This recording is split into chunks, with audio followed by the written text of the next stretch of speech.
personas o todos los sujetos.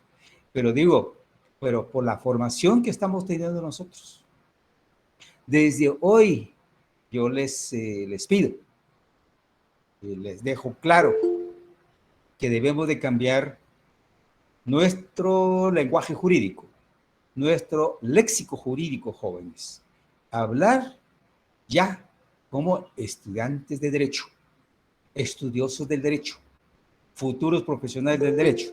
En ese sentido, vamos a explicar desde el punto de vista jurídico, es decir, la otra dimensión, la otra forma o el otro sentido que se le da y se explica el domicilio y que para nosotros sí lo tomamos para nuestra formación, para nuestro conocimiento que estamos obteniendo en este momento para nuestra formación de especialistas en el derecho en algún momento.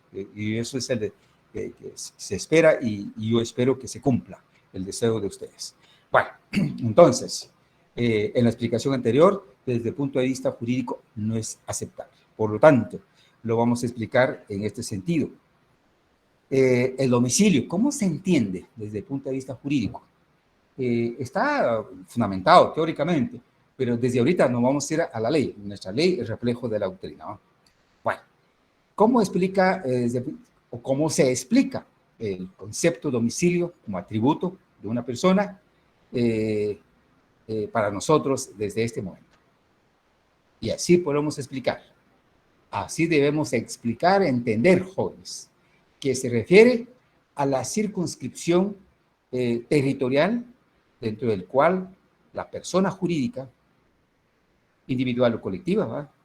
Tiene fincada, tiene fijado su residencia con ánimo de permanencia. Se refiere a un territorio, un espacio pues de tierra, ¿va?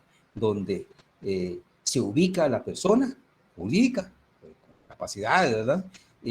Donde se ubica, donde se localiza físicamente y donde tiene ubicado su lugar de residencia. Aquí aplicamos la residencia, pero el concepto exactamente de residencia también hay que explicar en qué sentido lo debemos de entender jurídicamente. Lo dejamos acá, la explicación del domicilio. Domicilio jurídicamente entendido se refiere a la circunscripción territorial dentro del cual la persona jurídica tiene fijada o fincada, dice la doctrina, su residencia con ánimo de permanencia.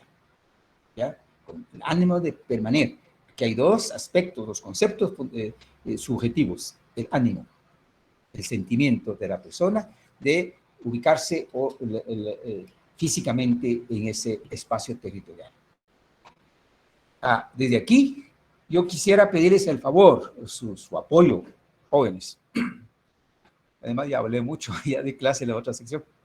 Ayúdenme, por favor, con la lectura de un artículo en el Código Procesal Civil y Mercantil.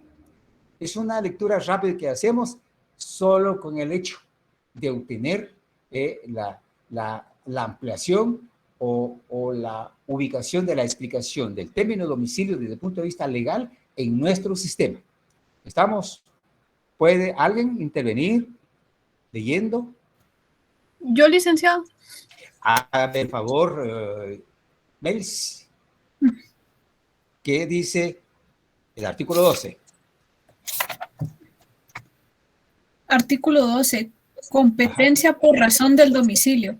Cuando se ejerciten acciones personales, es juez competente en asunto de mayor cuantía el de primera instancia del departamento en el que el demandado tenga su domicilio, en el de menor cuantía, el juez menor de su vecindad. Ya. Muy bien. Aquí nosotros podemos captar con la lectura de este artículo dos conceptos que aparecen en la ley que nos ayuda a ampliar nuestra explicación anterior.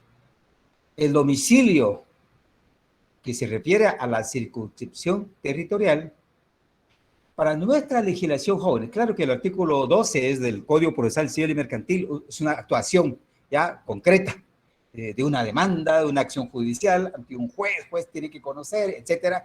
Y dónde, aquí, exactamente, lo que queremos manifestar, dónde permanece una persona jurídica que ahora es demandado por una cantidad, y aquí se refiere a cantidad de dinero. Cuando dice de mayor cuantía, ¿cuánto de dinero? Pues 50,000, 60,000 quetzales quizás.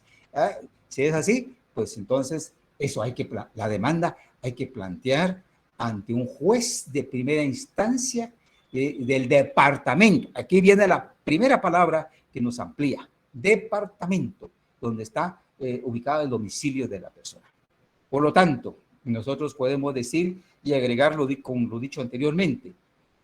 Domicilio se entiende desde el punto de vista jurídico, entonces, jóvenes, la circunscripción territorial del departamento.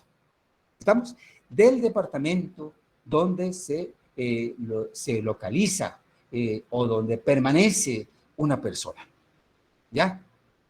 No es entonces como la explicación dada así por la compañerita y lo que yo leí, que tiene fundamento histórico, ¿verdad? El domicilio desde el punto de vista particular, común, ¿verdad? Es en el lenguaje corriente de toda persona, de todo ciudadano, relacionado con la residencia, con la casa donde habita. Y jurídicamente nos damos cuenta ahora que se refiere a la circunscripción territorial, o sea, el espacio territorial, el área territorial donde está localizado políticamente un departamento. Ejemplo, el departamento de Guatemala está ubicado sobre un territorio, ¿no? ¿Cuántos kilómetros? No sabemos. La capital hoy, territorialmente, pues se quedó pequeño, ¿no? Pequeño en relación a su población, y abarca otros municipios, ¿no? Ustedes saben. Pues también la cabecera departamental de Zacatepeques, que es la antigua Guatemala, ¿no? Entonces, el domicilio para una persona que vive en la ciudad de Antigua Guatemala, que es un municipio, o bien el municipio de San Lucas, Zacatepeques, San Bartolo, San Antonio, ¿qué es? Zacatepeques, los municipios del departamento de Zacatepeques, pues una persona que se localiza o que permanece en un municipio, pero ese municipio pertenece a un departamento. Significa que la persona, aunque vive en el municipio, en el área municipal de San Lucas, pero jurídicamente entendido, en cuanto al domicilio, el domicilio de esta persona que vive en el municipio de San Lucas, pero corresponde al departamento de Guatemala, perdón, de Zacatepeques, por lo tanto, esta persona tiene su domicilio en el departamento de Zacatepeques, ¿no? El área territorial del departamento, de conformidad con la lectura que hicimos en el artículo 12 del Código Procesal Civil y Mercantil. Y así vamos a ir encontrando en otras leyes, en nuestras leyes de Guatemala, cómo se refiere al domicilio, desde el punto de vista jurídico. Entonces, quisiera dejar claro acá que para nosotros jóvenes, el domicilio jurídicamente entendido se refiere a la circunscripción territorial del departamento donde vive una persona jurídica. ¿Ya? Así se entiende desde hoy, desde ahorita, para adelante, para su formación, para su preparación. Jóvenes en el campo del derecho, ustedes deben manejar su lenguaje jurídico, ¿no? Su léxico jurídico, y ahorita está el primer caso, el primer término que modifica su lenguaje, ¿no? Por favor, aceptamos y respetamos la explicación como dijo la compañera anteriormente, pues así vamos a ir entendiendo, ¿no? En nuestra realidad, ¿no? El contexto nacional donde vivimos, vecinos, etcétera, así encontrar. Es decir, pues, en el lenguaje corriente, en las calles, en las plazas, etcétera. Pero para nosotros, como estudiosos del derecho, ya entendemos, ya entendimos, y así tenemos que explicar, ¿verdad? Definir el concepto de domicilio desde el punto de vista jurídico.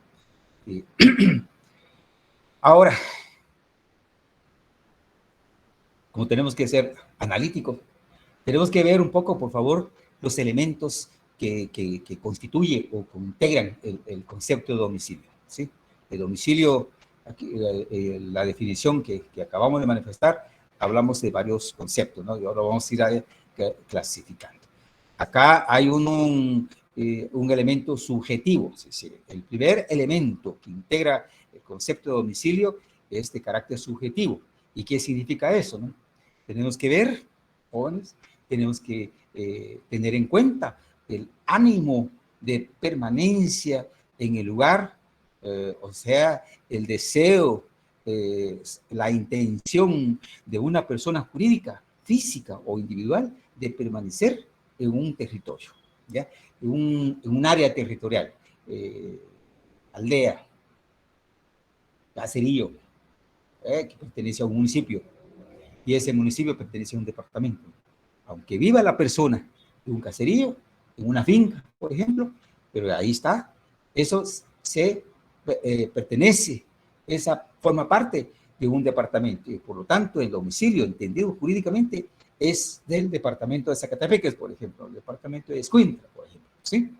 Muy bien, ese es el elemento, ¿no? Ese elemento de carácter subjetivo, ver, detectar el ánimo, el deseo, la intención de la persona de vivir, de habitar en un lugar del departamento. El segundo elemento es el objetivo. ¿Qué significa esto? El elemento subjetivo consiste en que efectivamente se resida en el lugar. Es decir, que físicamente la persona jurídica aparezca, viva, que se localiza, se ubica en ese lugar, ¿no? En ese lugar del municipio, del departamento. ¿Eh? Ese es el elemento subjetivo, que es de carácter material, definitivamente, porque ahí está, ¿no? Objetivamente, ahí está, se localiza. Físicamente, palpable, ¿va? Visible, pues ahí está, ¿no? Detectable. Eso es lo que queremos decir con el elemento objetivo. Dos elementos, carácter subjetivo y carácter objetivo. Subjetivo es el ánimo, el deseo, el espíritu de la persona de estar. Y el elemento objetivo es que se refiere a su localización física, ¿no? En concreto, localizable ahí en ese espacio. Ahora, esto, lo que estamos diciendo, nos estamos refiriendo, jóvenes, única y exclusivamente a la persona jurídica individual o física, ¿no? Como cualquiera de nosotros. Se preguntarán ustedes, bueno, ¿qué va a pasar o qué pasa con la persona jurídica colectiva? Es decir, en nuestra realidad hay personas jurídicas colectivas de carácter privado o público, ¿no? Instituciones privadas, instituciones públicas, pues posiblemente estas personas también tienen domicilio, pueden tener domicilio, pueden tener nombre, que ya dijimos en las clases anteriores, ahora podrá tener domicilio. Pues, sí o no, aquí los tratadistas, los juristas, los filósofos del derecho no se ponen de acuerdo. Hay mucha discusión acerca de esto, sí, porque una persona jurídica colectiva dice que es ficticio, ¿no? Es algo creado por el hombre, no creado biológicamente, ¿no? Sino que es algo que está creado por la ley. Es el deseo, el criterio del legislador de emitir leyes y hacer consignar instituciones o personas jurídicas colectivas así directamente y con capacidades, con nombre, con domicilio, con nacionalidad, etcétera, ¿no?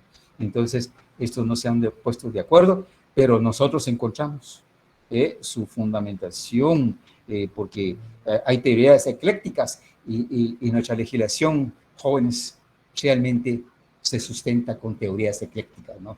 Entonces, como que la teoría ecléctica es una teoría conciliatoria, ¿no? Que recoge argumentos de ambos lados o de varios lados para hacer uno sentido, recogiendo ideas que unifica un criterio sin contradicciones, ¿no? Sí, en ese sentido.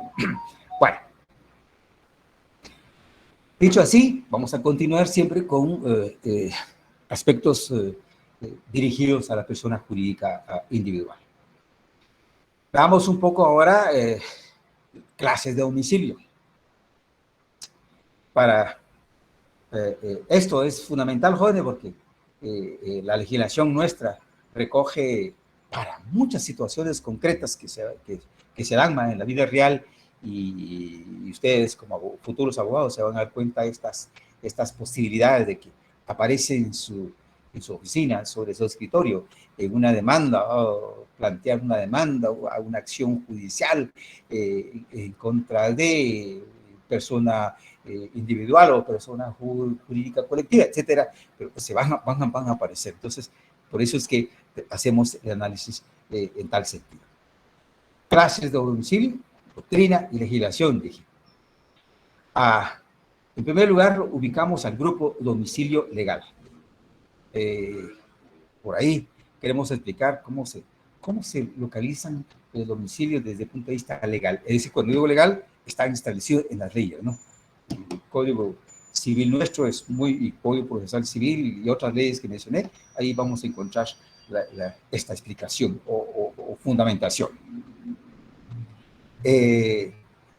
Con base en los criterios o argumentos doctrinarios, el término de domicilio legal se menciona con otro nombre, o con otro, pero es igual, da a entender la misma, tiene el mismo contenido y su misma explicación, orientación, y luego para su aplicación no hay problema, no se contradice. Bueno, domicilio legal es también conocido como domicilio necesario o domicilio derivado. Necesario porque la ley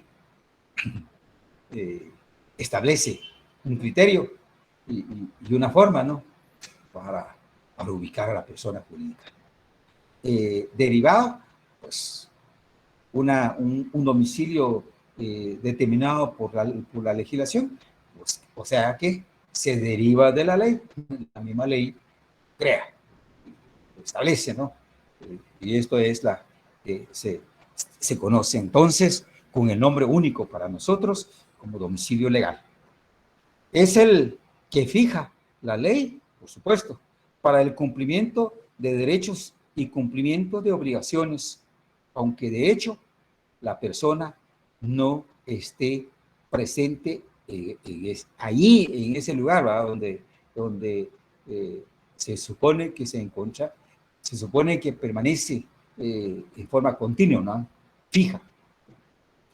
Ejemplo, para los menores de edad, incapacitados, funcionarios, militares en servicio activo, las personas que se encuentran cumpliendo una condena, agentes diplomáticos. Bueno, tal vez este grupo son los que se les fija por parte de la ley un domicilio, ¿no? Así que por necesidad, ¿no? Y puede ser de carácter temporal, de acuerdo a la situación o condición que obliga o que da origen de señalar o tomar en cuenta lo que la ley establece para casos muy especiales. Y los casos especiales que tenemos acá ejemplificando, ¿no? Con estas posibilidades que decimos acá para los menores de edad. El domicilio legal, pues un niño que abandonado y está sujeto a proceso judicial, pues por necesidad de proteger, este niño si se está ubicado aquí el asunto procesal que conoce de su situación aquí en la ciudad capital, en el municipio de Guatemala, pero para protegerlo hay que protegerlo en sentido amplio, ¿no? Alimentación, cuidados fundamentales, ¿verdad? Alimentación, vestimenta, incluso hasta educación, porque hay niños 10, 12 años, ¿no? En casas hogares, las instituciones temporales, ubicado, por ejemplo, en el departamento de Zacatepeques. Se dan muchos casos en el departamento de Zacatepeques. Concretamente, hay varias instituciones que presten ese tipo de servicio de carácter oficial, o sea, nacionales o personas jurídicas colectivas, ¿no?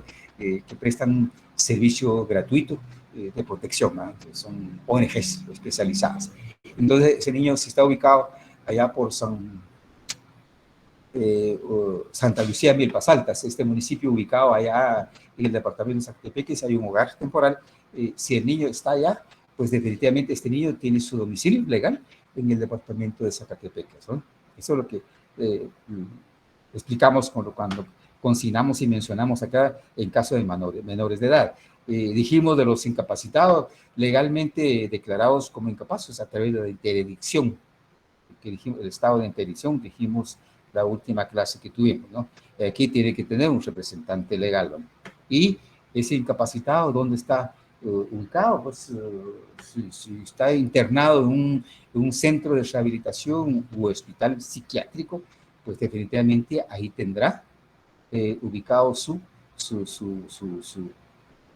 domicilio, es decir, el departamento de Guatemala. En caso de diplomáticos, los que se dedican a la carrera diplomática, la persona puede tener es guatemalteco, pero por razones de trabajo está en Estados Unidos, está en Cuba, por ejemplo, Nicaragua, por ahí. Pues definitivamente su domicilio legal, de carácter temporal, es en esos lugares, ¿no? En esta parte, quisiera pedirles el favor a alguno de ustedes, si tienen el código civil ahí a la mano, a la par, pueden dar lectura a 2 artículos para detectar en nuestra legislación este sustento que estamos dando en este momento. El artículo 36 y el artículo 37. Si nos ayudan, por favor, y escuchamos todos, por favor. ¿Alguien? Yo, licenciado. Muy bien. ¿Usted está aquí otra vez? Sí, 36 y 37, ¿verdad? Ajá. Muy bien. Lo felicito. El domicilio legal de una persona es el lugar en donde la ley le fije su residencia para el ejercicio de sus derechos y el cumplimiento de sus obligaciones, aunque de hecho no esté ahí presente. Sí. Es el 36. Ajá. ¿Y el 37? Se reputa el domicilio legal. A. Artículo 3 del decreto de ley número 218 del menor de edad e incapacitado, el de las personas que ejerzan la patria potestad o la tutela. B. De los funcionarios, empleados, dependientes y demás personas en el lugar en que prestan sus servicios, pero los que accidentalmente se hayan desempeñado algún vicio activo, el comisión no adquieren domicilio. C. De los militares en servicio activo, el lugar en que están destinados. D.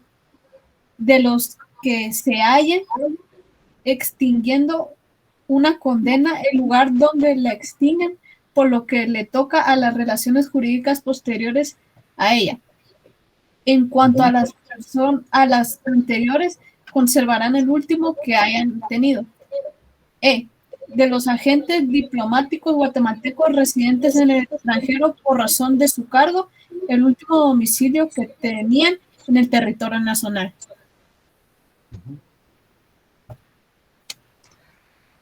Creo que ahí justificamos nuestro argumento en cuanto a la primera clasificación domicilio legal, es decir, establecido en la propia ley, explicado en la propia ley el caso de estas personas o grupo de personas que por muchas razones están fuera de su lugar de permanencia, ¿no? De su domicilio.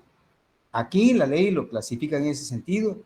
En caso de la necesidad de ejercer sus derechos y cumplir con obligaciones, será entonces calificada con base a esta norma del 37.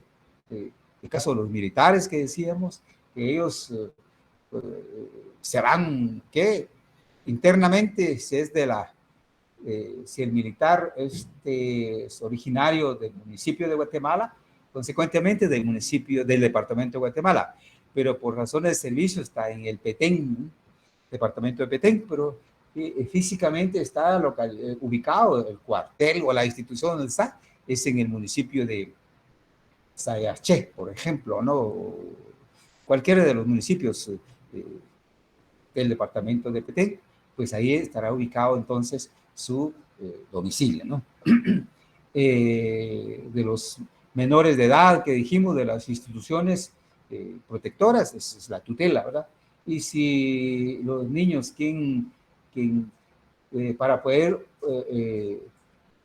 aplicar o hacer concreto el ejercicio del derecho de este niño, pues será tomado en cuenta el domicilio legal de los padres, ¿no?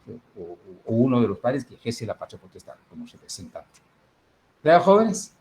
El domicilio legal sí está manifestado en la ley y en el caso nuestro está explicado en nuestros dos artículos 36 y 37 del Código Civil. El otro tipo, clase de domicilio voluntario o real. A este domicilio también se le denomina domicilio típico. Ya, este se constituye voluntariamente por la residencia en un lugar, el permanecer en un lugar, que la persona lo hace, pues, y va a ubicarse realmente en ese espacio territorial. Con una característica, un elemento fundamental. Acá lo que voy a manifestar es relacionado con el tiempo o plazo. Una persona puede hacer valer un domicilio voluntario o real porque a su voluntad eligió ir a vivir allá que legalmente no lo corresponde, pero por razones, qué sé yo, X razones, llegó a vivir en un territorio departamental, pues definitivamente será considerado su lugar de domicilio, siempre y cuando haya ocurrido un año, que haya permanecido un año en ese lugar. ¿Ya? En ese sentido, hay un requisito fundamental en ese sentido que hay que ver y valer para casos concretos. Para ello, podemos ver también el artículo 32 y el artículo 38 del Código Civil, que dice al respecto. Estará bien lo que explicamos acá con nuestras propias palabras, el domicilio voluntario, o sea, a ver si nos ajustamos a la ley, ¿va? En el caso nuestro del Código Civil. ¿Alguien puede dar lectura?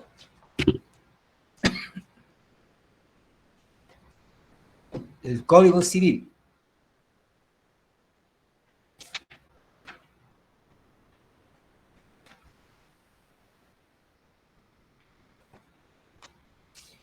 Bueno, voy a leer yo. El domicilio se constituye voluntariamente por la residencia en un lugar con ánimo de permanecer en él. Esta parte, en primer lugar, se manifiesta un elemento, ¿va?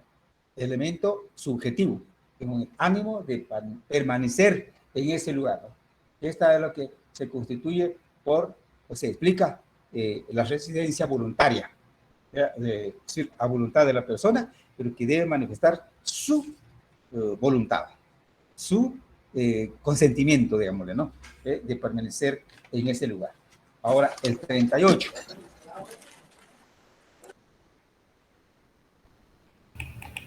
El domicilio de una persona jurídica es el que designa en el documento en que conste su creación o, en su defecto, el lugar que tenga su administración o sus oficinas centrales. Esta, pues, tanto a persona jurídica individual como a persona jurídica colectiva. ¿Ya? En ese sentido, jóvenes, el segundo grupo o tipo de domicilio voluntario o real, lo explicamos con que el ánimo de permanecer voluntariamente la persona. No está establecido en la ley. La doctrina establece por un año. Nuestro Código Civil establece con el carácter voluntario y con el elemento subjetivo, el ánimo de permanecer, la voluntad de permanecer en ese lugar, declarando por un año. Se puede alegar, se puede hacer ver o leer el tiempo, el plazo.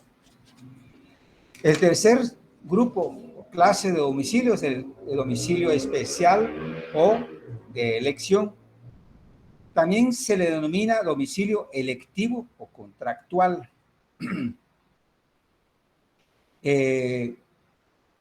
Electivo contractual, jóvenes, se puede decir o ejemplificar con la celebración de un contrato. Pues definitivamente viene la voluntad, viene adherido este elemento, ¿no? Carácter subjetivo. Pero hacer, hacer constar o consignar, o donde puede verse, o donde puede dar origen, es en un contrato, en los famosos contratos civiles, por ejemplo, ¿no? ¿Cómo pudiéramos, con qué ejemplo podríamos explicar acá? Es decir, una suposición, ¿vale? Firmar un contrato civil de, bueno, posiblemente de carácter laboral, ¿no? O,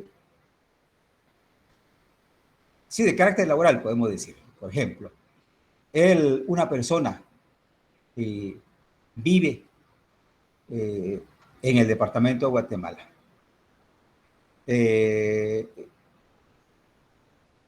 Bueno, con capacidad, con conocimiento técnico o científico. En el caso de los expertos, generalmente son ingenieros químicos, ¿no? Que trabaja, que produce o que puede crear o generar el resultado de su contrato en el departamento de Escuintla. Este es un ejemplo que puse con el grupo anterior. Un ingeniero químico o un experto, un perito en química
Perdón, jóvenes, por la inconveniente. Sí, siempre hay problemas, eventualidades, ¿no? Qué pena, pero perdón, vamos a continuar. Estamos con el tema del domicilio especial o a elección, ¿ya? Este es un grupo, el tercer grupo de nuestra clasificación que estamos haciendo. Se refiere entonces al domicilio elegido por la persona jurídica y lo consigna especialmente, te digo yo, a voluntad de él, en los contratos, en los famosos contratos que se hacen, ¿no? Designa, mire, el efecto de este contrato, los resultados de este compromiso establecido en el contrato serán realizados y cumplidos en X lugar. El ejemplo que estaba manifestando era con el ingeniero, ¿no? O es con el ingeniero, el químico, el técnico, que es domiciliado en el departamento de Guatemala, pero por sus funciones y conocimiento presta un servicio a técnico o profesional a cumplir, es el resultado de su compromiso laboral, a cumplir allá en el departamento de Escuintla, porque el trabajo se refiere a la fabricación de azúcar, por ejemplo, o en otra parte del departamento de Escuintla, por ejemplo, la producción de llantas, por ejemplo, la producción de sal, bueno, etcétera. Pues, se me viene en la mente porque ese departamento es un departamento muy especial, o de Retauleu, en el caso de Luleo, ¿no? Entonces, eso para poner un ejemplo y entender, pues, un domicilio a elección, porque por razones de trabajo va a permanecer por un tiempo, ¿no? En dicho departamento. El cuarto grupo o clase de domicilio es el domicilio múltiple. Este domicilio también conocido como domicilio plural, sí, varios lugares, varios domicilios que puede tener una persona, ¿no? Y por muchas razones, sí, los hay, ¿no? Y nuestra legislación recoge esta posibilidad. En principio, en la doctrina de la legislación privó el principio de exclusividad del domicilio, es decir, el domicilio es la permanencia en una circunscripción territorial, esa es la idea general, ¿no? Pero de acuerdo a las necesidades y condiciones de vida, pues, y las circunstancias, es que la persona jurídica puede modificar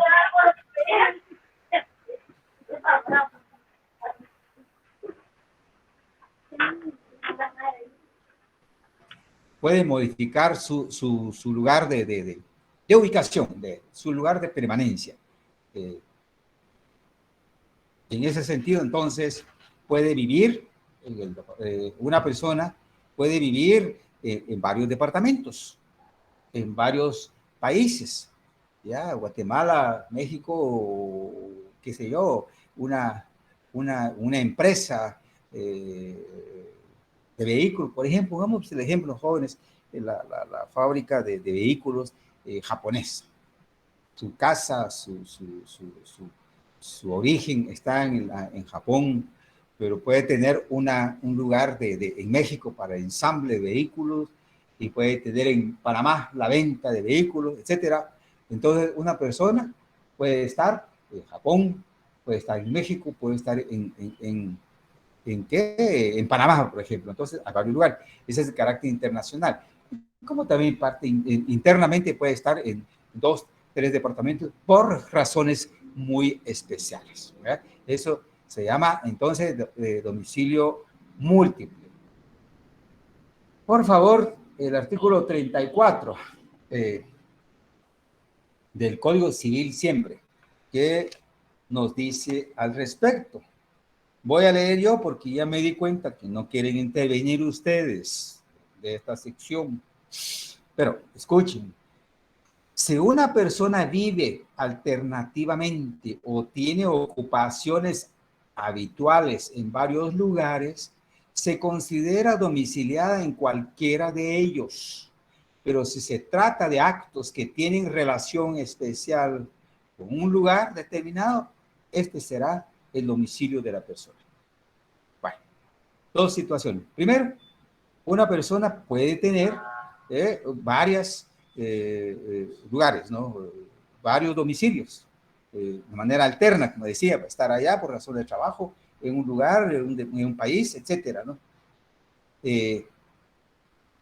Pero si se trata, dice, de actos que tienen relación especial, es decir, una situación muy especial, un resultado positivo o negativo de una función donde ocurrió, por ejemplo, para ese efecto, para ese hecho, el domicilio debe ser considerado donde se manifestó el resultado, donde se produjo o donde dio lugar, pues, el hecho causado o realizado por la persona. En ese sentido, se considera, bueno, se modifica el domicilio múltiple. Tiene varios, pero el resultado de un acto muy especial y si produjo consecuencias jurídicas, ahí será responsable en su cumplimiento. El domicilio del vagabundo, que este es el último grupo que hacemos, jóvenes. La palabra vagabundo, ¿no?, causa un poquito o impresiona un poquito, ¿no? Pero técnicamente y legalmente está concebida con ese nombre. Y por lo tanto, esta figura guarda relación con la anterior. Es decir, una persona sin mayor, dijera yo, conciencia bueno, por muchas razones, ¿no? Una persona se desubica, se despreocupa y sale a divagar, ¿no? Pierde alguna conciencia, algún signo, ¿no?, de su capacidad volitiva. Puede estar hoy en el departamento de Guatemala y otro día otro departamento, ¿no?, o bien de país a país también, ¿no? Pero es una persona sin oficio, definitivamente.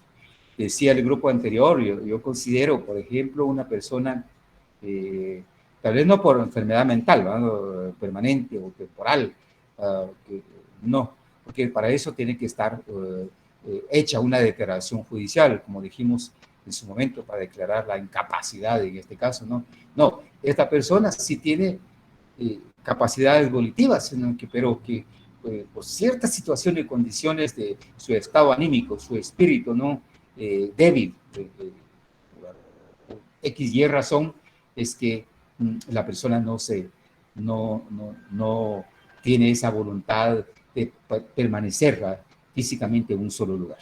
Entonces, jóvenes, en ese sentido, esta persona puede causar también algún hecho, algún acto jurídico y pues, definitivamente es responsable de sus consecuencias jurídicas.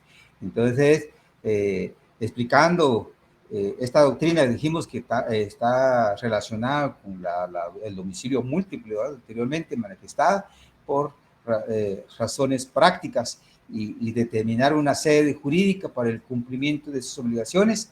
La ley contempla la posibilidad de determinar concretamente un domicilio para el vagabundo, y esto definitivamente es la ley la que considera este tipo de posibilidades, ¿no? La ley da la salida, digamos, ¿no?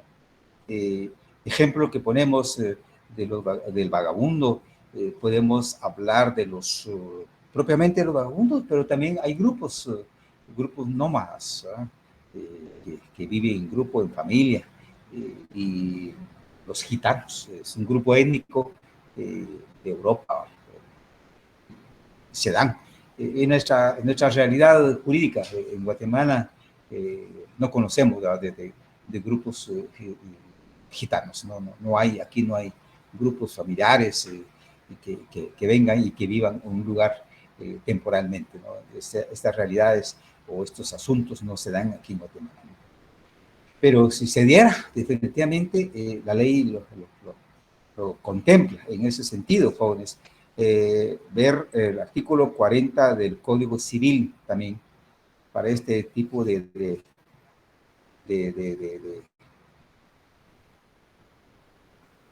de domicilio de los grupos nómadas o de los vagabundos, ¿no? Hay gente que divaga en la calle, en la vía pública, jóvenes, por razones de situaciones especiales, por ejemplo, de origen psicológico o psiquiátrico. Se ve y en tales condiciones pueden actuar, pueden accionar, ¿verdad? En sentido positivo, en sentido negativo y por lo tanto generan consecuencias jurídicas, ¿no? Si responden por sus actos o hechos. Pues decíamos el artículo 40 del Código Civil. Veamos qué dice al respecto. Vamos viendo acá. Dice el artículo 40. Las personas en sus contratos pueden designar, bueno, domicilio especial para el cumplimiento de sus obligaciones de sus orígenes. Está relacionado con el anterior aspecto. Me van a perdonar, ya me estoy desubicando aquí yo con la lectura. Es el artículo 35, jóvenes, perdonen. Ya no leo bien, es parte del cansancio que llevamos. Las personas que no tienen residencia habitual, perdón, se considera domiciliada en el lugar donde se encuentra. O sea, pues, para este último grupo de domicilio de los vagos, de los vagabundos, de los grupos nómadas, etcétera, pues definitivamente donde se ubican, donde se localizan en un momento dado, ¿va? Hay que cumplir, hay que responder pues, con un acto que generó consecuencias jurídicas. Definitivamente la persona, si se localiza en un lugar, en un municipio X o cabecera departamental, qué sé yo, ahí se le define su domicilio, ¿no? Eso es tanto la doctrina explica y solución para su entendimiento y aplicación en nuestra legislación civil. Bueno, vamos a hablar, tal vez de último, de dos cositas todavía, vamos a ver, pero aquí nos toca la vecindad. El Código Civil, jóvenes, habla de este atributo, la vecindad. Ya, incluso vamos a hablar de un poquito, nos da tiempo de residencia, ¿no? Para ponernos en contexto, para dejar claro, ¿no? Nuestras explicaciones desde el punto de vista jurídico. Ya hablamos de domicilio, ya hablamos de vecindad, ¿ya? Nos toca ahora la vecindad. ¿Qué entendemos por vecindad? Pues la vecindad de la circunscripción municipal, más concreto, va bajando, ¿no? Su ubicación geográfica va reduciendo en este sentido, pero la doctrina explica y nuestra legislación recoge casi en el mismo sentido. Para ello, el artículo 41, no sé si les pido, ¿alguien puede intervenir leyendo el artículo 41 del Código Civil? Yo, por favor. La vecindad es la circunscripción municipal en que una persona reside y se rige por las mismas leyes que el domicilio. Exactamente. La vecindad confiere iguales derechos e impone las mismas obligaciones locales a guatemaltecos y extranjeros. Ya, muchas gracias, Joel. Efectivamente, entendemos la explicación, en primer lugar, desde el punto de vista legal, el concepto de vecindad. Explica nuestra ley, nuestra legislación, este atributo de la persona jurídica al lugar, al lugar donde vive, pero se refiere dentro de un territorio municipal. Por eso dice la ley, se refiere a la circunscripción territorial de un municipio. Es decir, jóvenes, el domicilio se refiere al departamento. La vecindad acá se refiere al municipio. ¿Estamos? Y aquí mira la misma lectura que hizo Joel, pues nos explica que pues, se genera todos los derechos y obligaciones explicado para el domicilio como también para vecindad, porque es la permanencia física de una persona, solo que acá es más reducido, decía yo, porque se refiere al área territorial del municipio, ¿no? Del municipio, no necesariamente permanece en el casco urbano de un municipio, no puede permanecer en el área urbana, rural, perdón, los municipios del interior, clasificados por aldea y caserío, ¿no? Y dentro de esas áreas de aldeas y caseríos pueden haber algún colectivo llamado colonias, ¿no? Pueden haber colectivos llamados barrios, qué sé yo. Pues ahí, definitivamente, si vive la persona ahí, pues es correspondiente a un municipio. Esa explicación, creo que entendemos un poco más la vecindad para nuestro concepto jurídico. También está en el artículo 12 del Código Municipal. ¿Alguien más? Con el Código Municipal del artículo 2 también encontramos un fundamento legal de la vecindad. El concepto de vecindad nos aclara también el Código Municipal, que es la norma más directa, ¿va?, para cada municipio. ¿Escuchamos?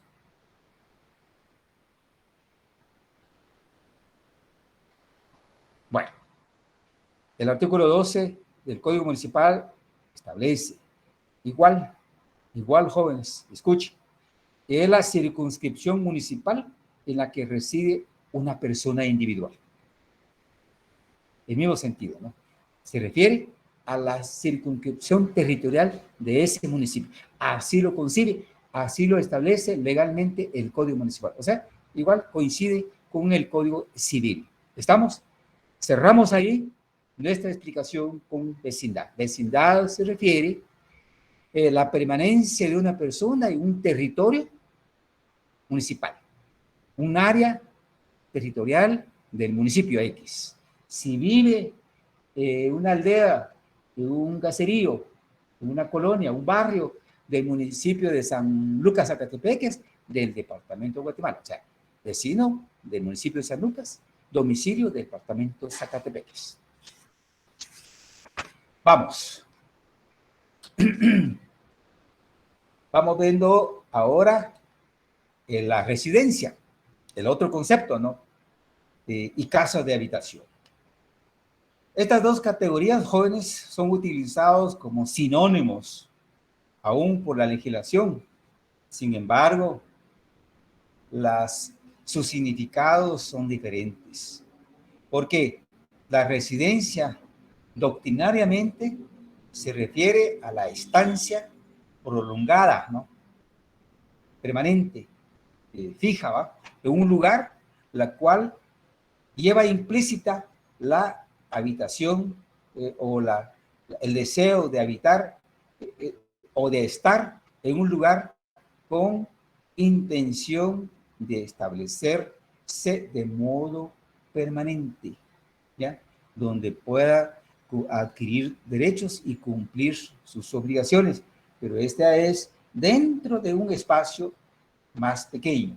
El Código Civil guatemalteco, así como otras legislaciones, tal vez Código Civil, Código de Comercio, Código Procesal Civil y Mercantil, lo recogen como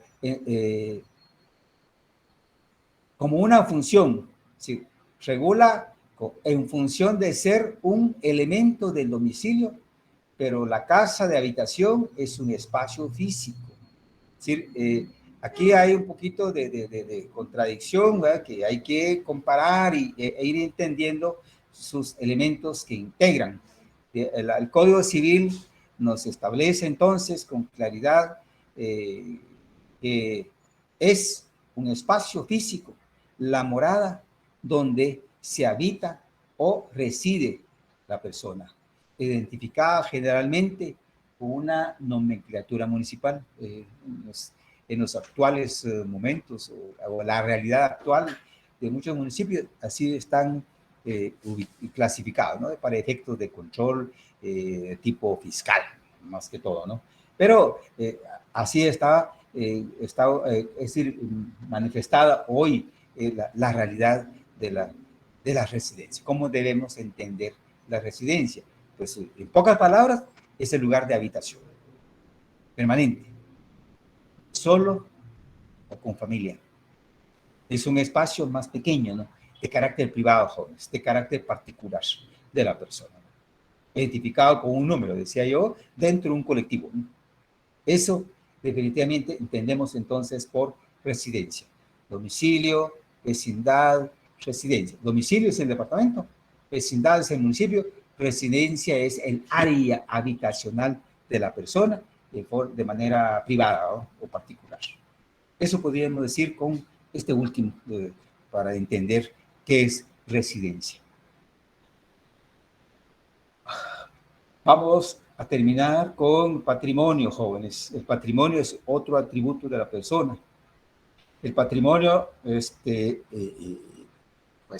cómo se constituye, cómo se integran para poder decir que es atributo de la persona, que solamente puede ser constituido por una persona jurídica, ¿no?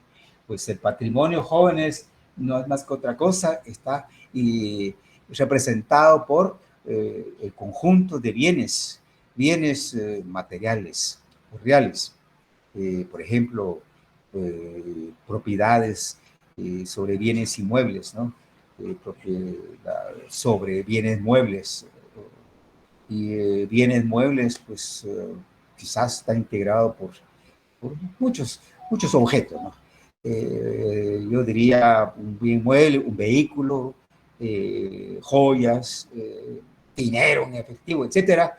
Eso es lo que constituye el patrimonio de una persona, ¿ya? Tiene derechos definitivamente de tenerlo y con ello adquiere compromiso, ¿no? Tiene que cumplir con sus obligaciones jurídicas si adquiere, ¿no? Y si hay alguna consecuencia, pues tendrá que responder, ¿no? A ver, muchas veces un patrimonio puede servir de garantía para el cumplimiento de un deber, de una obligación para las personas. Entonces, los que son contadores pueden clasificar también en contabilidad, se habla de estos dos elementos, ¿no? O dos grupos, perdón. El patrimonio de una persona de carácter activo y un grupo que constituye patrimonio pasivo. Pues el patrimonio activo está constituido por lo que señalé, mencionamos, patrimonio inmuebles y los muebles, como lo que dijimos, vehículos, joyas, dinero en efectivo, etcétera, ¿no? Todo lo que constituye y que representa. Y el pasivo, pues efectivamente sus compromisos o deudas con terceros o acreedores. Pero en resumidas cuentas, jóvenes, el dinero, el patrimonio se representa a final de cuentas con dinero, ¿eh? Es el dinero. Pues, para adquirir un bien inmueble, pues tiene que contar con capacidad económica, dinero. Un mueble, dinero, y etcétera, ¿no? Y eso es lo que podemos decir. El patrimonio de una persona puede constituirse o integrarse por tales componentes y que lo que representa finalmente el valor económico, ¿no? Dinero. ¿Y esto por qué decimos una persona? Pues una persona puede tener, tiene derecho y con ese patrimonio puede responder también sus compromisos. Por último, hablemos del estado jurídico de la persona o estado civil. Este último atributo, jóvenes, antes de que se me olvide, eso solamente es un atributo que corresponde a una persona jurídica individual o física, no para una persona colectiva. ¿Por qué? Porque toda persona jurídica individual tiene un estado civil, ¿ya? Y así se define como la situación jurídica en la cual se encuentra una persona en relación a las diversas instituciones sociales. Es decir, una persona guatemalteca, pues definitivamente tiene relaciones jurídicas en su vida, ¿no? Entre personas y luego su relación jurídica con el Estado de Guatemala como institución supraestructural.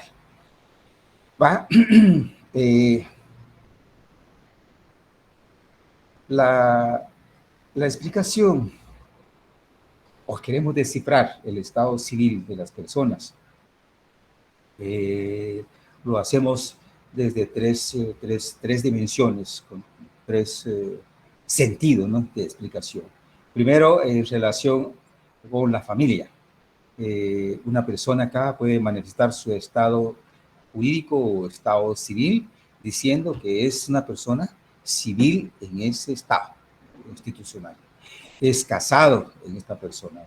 Su relación con su familia o su relación como padre con los hijos, ¿no? Y el hijo, su relación jurídica para con los padres, para con los abuelos, ¿no?, para con los tíos, etcétera. Entonces, eso se refiere al círculo familiar, en ese sentido, para su manifestación jurídica. Dos estados civiles: soltero o casado. Luego, establecer su relación jurídica entre familia, con los padres, y los padres con los hijos con el padre, y así los otros grupos que integran la familia, hermanos, tíos, etcétera, abuelos. La relación con el Estado, sí, el Estado como institución supraestructural, puede ser una persona jurídica, puede ser nacional de ese Estado, o puede ser extranjero de ese Estado. En Guatemala, pues todos somos guatemaltecos, ¿no?, por nacionalidad somos guatemaltecos, ¿no? Tenemos nuestra relación jurídico-política con el Estado. Y un extranjero puede venir acá, y si los hay, ¿no?, definitivamente, al estar y tener su domicilio acá en Guatemala, temporal, tiene que ser, por ser extranjero, ya ahí adquiere compromisos y con el Estado y generar relaciones jurídicas y políticas con el Estado. Y por último, en relación a sí mismo, una persona podrá ser capaz o incapaz. Capaz para adquirir derechos y obligaciones. Si no es capaz, pues podrá ejercer su derecho a través de sus representantes legales, que con anterioridad hablamos de las representaciones, ¿no? En este sentido, jóvenes, podemos culminar acá todo lo relacionado con la persona jurídica individual o física, ¿sí? Nos toca analizar persona jurídica colectiva o moral con todos sus atributos, como hicimos para la persona jurídica individual. Esto lo dejamos para la próxima clase por el tiempo que hemos terminado. Les agradezco mucho, por favor, y hasta el lunes. Feliz tarde.